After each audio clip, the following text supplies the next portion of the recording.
ഓം നമഃശിവായ. ഈ വീഡിയോയിൽ പൂരം നക്ഷത്രത്തിൽ ജനിച്ചിട്ടുള്ള സ്ത്രീകളുടെ സ്വഭാവ സവിശേഷതകളെ സംബന്ധിച്ച് പറയാം. ഇവർ നല്ല ഉറച്ച മനസ്സിന് ഉടമകളായിരിക്കും. സ്ഥിരമായ സമ്പത്തുകൾ ഉള്ളവരും ആരോടും വളരെ നയപരമായി ഇടപെടാൻ കഴിയുന്നവരും കുടുംബ ഭരണത്തിൽ നല്ല സാമർഥ്യവും ഇവർക്ക് ഉണ്ടായിരിക്കുന്നതാണ്. എല്ലാ സദ്ഗുണങ്ങളും ഇവരിൽ ഉണ്ടായിരിക്കും. രോഗങ്ങളോ ദുഃഖങ്ങളോ ഒന്നും തന്നെ ഇവരെ ഒരിക്കലും കീഴ്പ്പെടുത്തുകയില്ല. പുരുഷ രാശിയായ ചിങ്ങത്തിൽ വരുന്ന നക്ഷത്രവും സ്ത്രീ നക്ഷത്രവുമാണ് പൂരം. ആയതിനാൽ ഇവരിൽ പൗരുഷവും സ്ത്രൈണതയും ഒരുപോലെ ഉണ്ടാകുന്നതാണ്. ലോലഹൃദയരും നല്ല ധീരതയുള്ളവരും ആണ് ഈ നക്ഷത്രത്തിൽ ജനിച്ചിട്ടുള്ളവർ.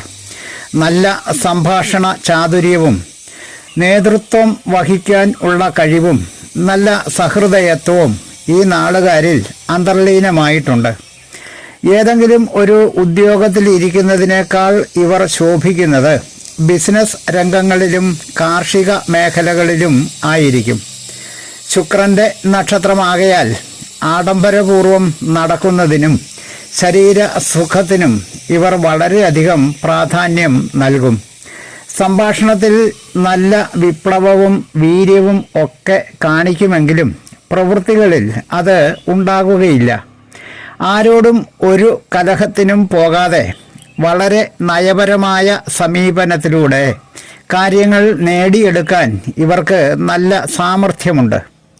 അല്പം പൊങ്ങച്ചവും നിയന്ത്രണമില്ലാത്ത ജീവിത ശൈലികളും പാഴ്ചിലവുകളും ഇവരുടെ അഭ്യുന്നതിക്ക് തടസ്സങ്ങൾ ഉണ്ടാക്കുന്ന ഘടകങ്ങളിൽ പ്രധാനപ്പെട്ടവയാണ്. അതുകൊണ്ട് മധ്യ വയസ്സിന് ശേഷം മാത്രമേ ഇവരുടെ ജീവിതം പുരോഗതിയുടെ പാതയിലേക്ക് എത്തിച്ചേരുകയുള്ളൂ.